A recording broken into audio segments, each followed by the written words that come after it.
Yes, hello and welcome to On the Bench, the weekly sports discussion show for Lincolnshire and East Yorkshire, right here on Estuary TV.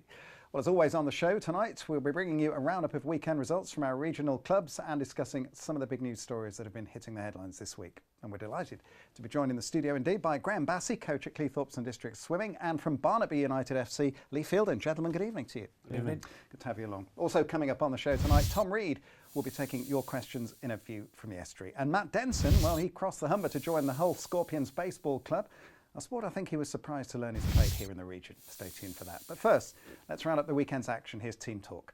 Barnetby United drew 4-4 with Histon in a topsy-turvy game. North Ferriby 2-0 down after 8 minutes and then finding themselves 4-3 ahead before Histon's Lewis Taff equalised with 82 minutes on the clock. In the Barclays Premier League, Hull City travelled to Carrow Road where a header from former Mariner Ryan Bennett gave Norwich City the points against the Tigers, who ended the game with 10 men after Tom Huddleston was sent off after receiving 2 yellow cards. Meanwhile, in League 2, Scunthorpe United were held at home 0-0 by AFC Wimbledon. Manager Russ Wilcox will be happy though, as his side are 2 points clear of Rochdale with Burton Albion at the top. In the Northern Counties East League Division 1, Cleethorpes Town lost 2-1 against Knaresborough Town after Lewis Grant's 52nd minute strike gave Cleethorpes the lead. Knaresborough hit back with goals from Colin Heath in the 64th minute and Dave Thomas in the 82nd minute. On to ice hockey, Hull Stingrays beat Dundee Stars 4-2, the victory setting a new club record of 6 wins in a row. And finally, lacrosse. In Premiership 3, Hull lost for the second week running by a single goal margin, this time at home to Liverpool. Final score 7-6. Lincoln remain without a win but drew another high scoring game, on this occasion 10-10 away to Ashton. Remember, if you want your team's results featured on the show, then let us know how you got on via Twitter at OnTheBenchTV, or indeed you can email us at onthebench@estuary.tv. Well, time now to turn our attention to our studio guests. First to Graham Bassi. Graham, welcome along to the show. Thank you very much. You've got a great reputation as being one of the most successful swimming coaches around. What's the secret of your success? I think the secret's hard work and great attitude from the athletes, and forming a combination that everybody wants to try and get to the top, really. As with most sports, it's a really disciplined path to follow, isn't it? I remember talking to you a while ago when you were at Lincoln Vulcans, and we'll talk about that. And I think one of the things that came over was the dedication, not only of those that you're training, but also the parents as well, who have to be up at the crack of dawn to follow and support their offspring. Yes, you're absolutely right. We start training at 5 o'clock in the morning. The parents have to get them there for us to be able to coach them, and we have to form a relationship with the parents and the athletes to make sure we get the best out of the athletes. Let's talk about a couple of successes from the past as far as you're concerned. Kate Haywood, Lizzie Simmons, of course, who you really did set on the way to success, didn't you? Tell us some more about their success. Well, I often say to people, having a great attitude is one thing, but having the skill and the temperament to go with it is very important. And Lizzie was a person that could apply what she heard. And that's very important in our profession. And she always wanted to get to the top. She had a desire that was always there to be seen. A great character, great attitude. Kate was very much a sprint specialist and focused on that. And they both achieved because they had the right attitude. What have you been able to bring to Cleethorpes from what you've done in the past? Well, we've recently started setting up a programme to allow the talent to come through. We've restructured, we've increased their hours, we've brought in a land and mobility programme to make sure they stay healthy. We're getting them nutritional advice, and we're trying to improve our periodisation of work in the pool. What about some of the names you've got at the moment who really we could be looking out for in the future? Well, this morning or tomorrow morning we're going to have 27 athletes there, and we've got the likes of Nathan Wells and Betty Hendry and Freya Davis and a host of youngsters totally committed to the sport. And I can't say for sure who's going to come through, but I do know we've got the talent. And if we can get the support from the local area and the local authorities, we will produce international swimmers here again. Just very briefly, Graham, how difficult is it for you as a coach when you've got youngsters at this age? There are so many other distractions in life for them, other influences. How difficult is it for you to keep them on track? Well, it's education to the parents. They've got to buy into my philosophy. If they do that, and the commitment's there, then we work together to get the best out of the athletes. And if they can't buy into the philosophy, if they can't do the hours, And unfortunately, we can only work with the swimmers that do that. Some early mornings for you as well, like today. Yeah, we had a long weekend down in Sheffield looking at the potential for the future. And then I was back up at 4:15 and back on deck this morning. What about getting involved in swimming at your club? What's the next step? What's the best way of doing that? Well, we have trials on a Monday night down at the, I think it's the Whitgift School.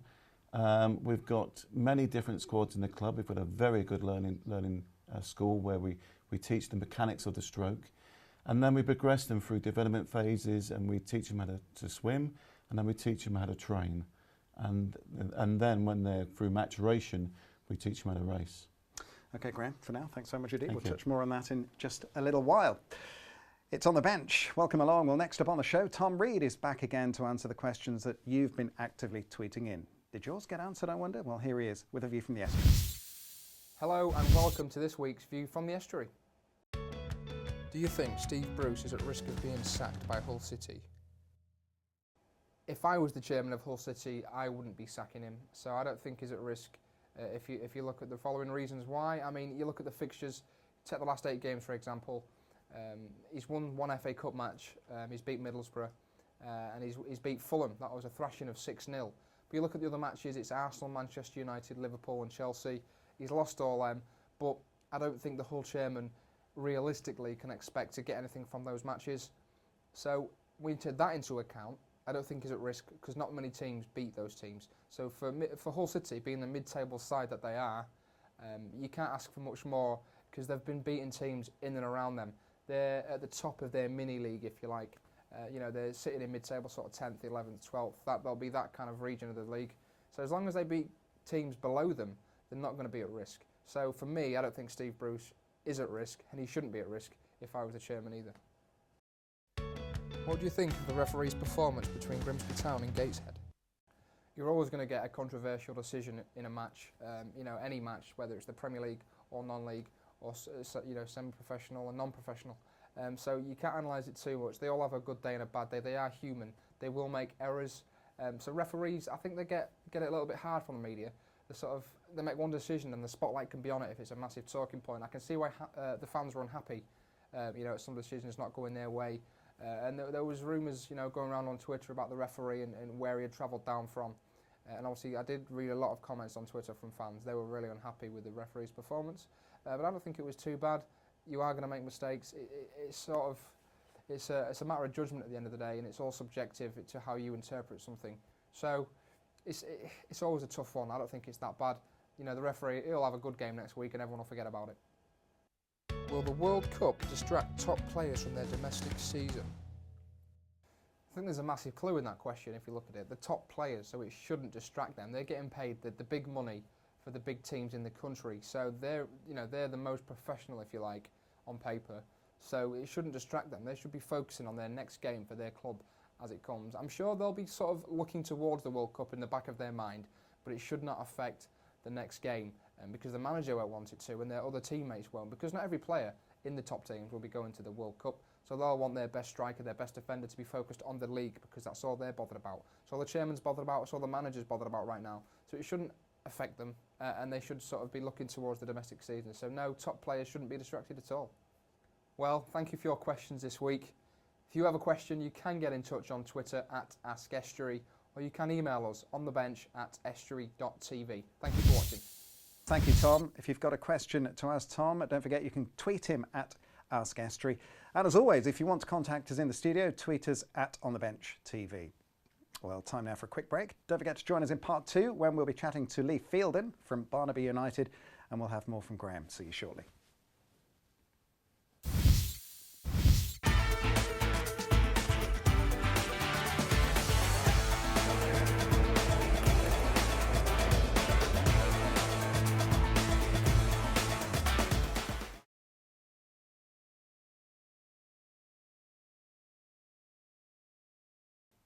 Yes, welcome back to On the Bench. A reminder, we're joined in the studio this evening by swimming coach Graham Bassi and from Barnetby United player manager Lee Fielden. Lee, welcome. Good evening, thank you. First of all, remind us, where are Barnetby in the pyramid of football matters? The Saturday first team are in Scunthorpe League Division 1 with a reserve side in Division 3, and on a Sunday, Scunthorpe League Division 1, they're currently in the First Division as well. Tell us something about your season so far.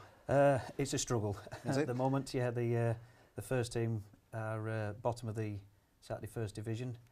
The reserves are third bottom of the Third Division, and the Sunday side are bottom of the First Division on a Sunday. So, not the best, but we've been through worse.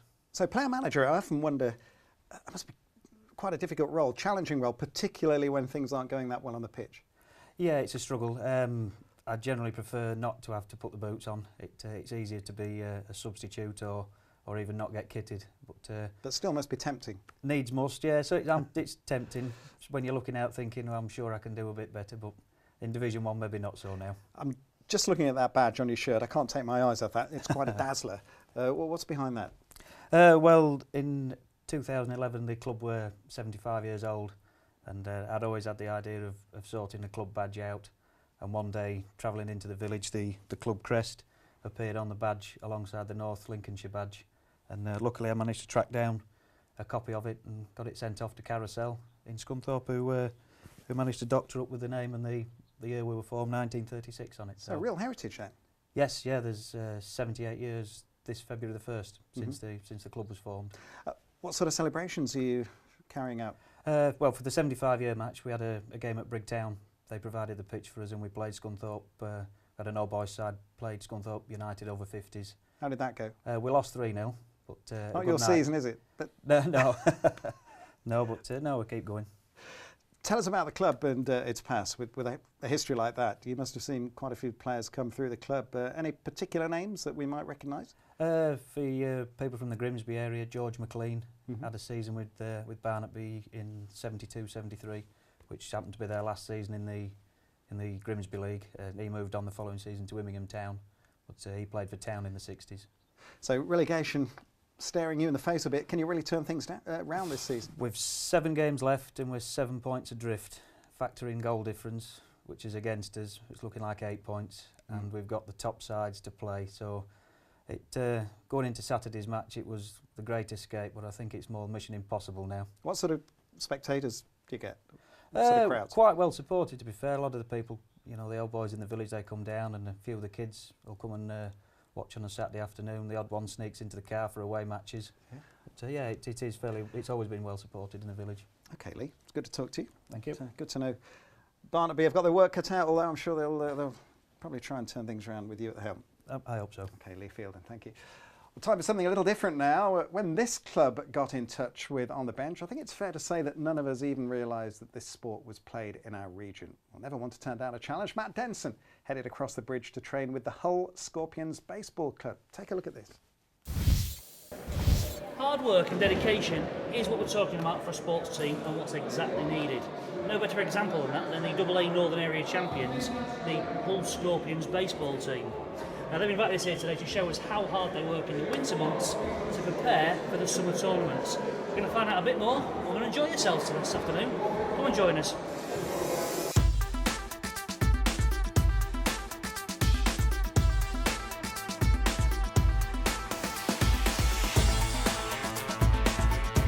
So Gavin, thank you very much for inviting us down here today. Tell us a bit more about your club and what you're doing. Well, we're the Hull Scorpions Baseball Club. We're just doing our pre-season training tonight, and season generally runs from May to August, and we're getting a head start on everyone else. Okay, so tell us, you've got a lot of lads here doing a lot of activities. We're in the winter season. I didn't expect to see this. Tell us a bit more what's going on. Well, if you want a bit of best, you've got to put some hard work in.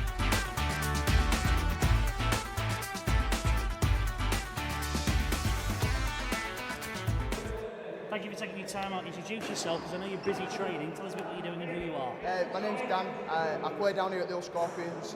I also play for Great Britain Lions, which is a team just below the senior national team. I like to come down and play at the nationals because we've got great coaches such as Gav, who I believe you've spoken to earlier.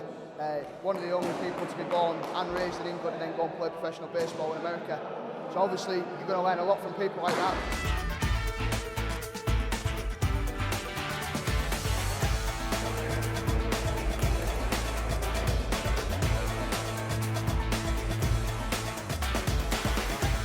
When you play baseball, pitcher throws the ball, the guy hits it. The way you hit somebody out is you field it. or you catch it on the full. Yep. So after the ball's been hit, you field it, you've got to then throw it somewhere. Oh, I see, so you've got to be ready. Yes, so we try and promote kind of a bit like rugby, a bit like American football in the States, but the W. Okay, So what you're looking for is your two thumbs together. So if that ball comes from that direction, I'm catching it, now I'm already looking to throw. So when you're here, as you said, from here to your knees. to knee, Yep. that's the area. Yep. So wherever it's coming, higher, leave it. Leave it, yep. Lower, leave it. Yep. Can you hit it? You can do. But like you said, a good pitcher will try and work low or work high because he knows that you can't hit that pitch far. So Okay. it's a way of getting you out.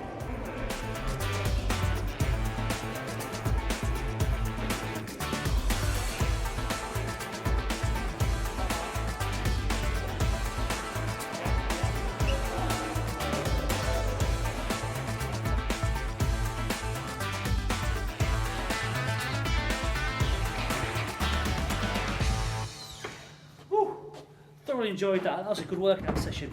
Winter training, Hull Scorpions. You've just seen me being put through my paces. It's your turn. There's no excuses. If you want to learn a sport that's dedicated, and there's a lot of people that really want to enjoy it, get yourself to Hull Scorpions. Very simple. Online. Come down. They want your help. It's going to be a good season this year. I might join them. Well done, Matt. Well, if you've never tried baseball before, get along to the Hull Scorpions and give it a go. Well, finally on the programme, let's just turn our attention to the Premier League, where else, and the action from the weekend, and particularly this issue of diving that seems to rear its ugly head on an almost weekly basis at the moment. We've talked about it before and on the bench, haven't we, Lee? First of all, Luis Suarez, you must have seen it. I did, I saw it Saturday night. What was your reaction, first of all, when you saw it? First impression, full speed penalty. But then the more you look at it, it seems like he went down, but on the other hand, the keeper did give him the opportunity to go down. And that's from a defender situation. saying that. Yeah, it is. It's one of those. If it's your goalkeeper, you say it's not a penalty. But if it happens at the other end and it's your centre forward and you don't get it, you're screaming blue murder for a penalty. So I can see both sides of the argument. Graham, Crystal Palace fan. Absolutely. How did you see that one? Well, when you've got Jason Punchin taking your penalties for you, it doesn't really matter, does it? But, you know, I thought it was a penalty. And I think the intent was there. If it wasn't Luis Suarez, do you think we'd be talking about it? No. He's a great player. He's a great player. And he's got balance, he's got tempo, and he's too quick for most defenders. It's very interesting, isn't it, looking at it from all angles. As we're able to, in the Premier League now, cameras everywhere, it seems. Lee, if something like this had happened at Barnetby, that would be it, end of the game. I suppose that would be end of the talking point. Yeah, it will be.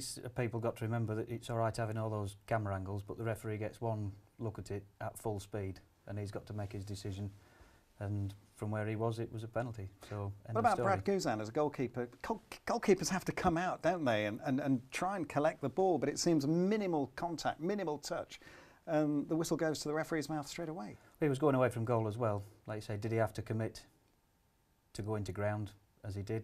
He offered the chance to Suarez to go over his arms. Yeah, like you say, if he'd come out as a defender, tackled with his feet rather than his hands, would it have been different? Goes without saying, right in front of the cop at Anfield as well, Graham. You know, it would be a brave referee not to give a decision, wouldn't it? Absolutely. And you know, for me, it was the right decision. The goalkeeper got slightly carried away, and Suarez is Suarez, and he may have brought it a little bit, but for me, it was a clear-cut penalty. Great thing about football, isn't it? We'll see it from different angles and different directions and opinions as well. Yeah, absolutely. Yep, makes the game so great. Thanks, Graham and Lee. Well, that's all we've got time for, sadly. Remember, you can get in touch with us on the programme by tweeting us at OnTheBenchTV or via email. Well, thanks very much to our guests, to Graham Bassi and Lee Fielding. Good luck for everything you're doing. And, of course, to the Hull Scorpions baseball team. Don't forget to join us next week for On The Bench. Bye-bye for now.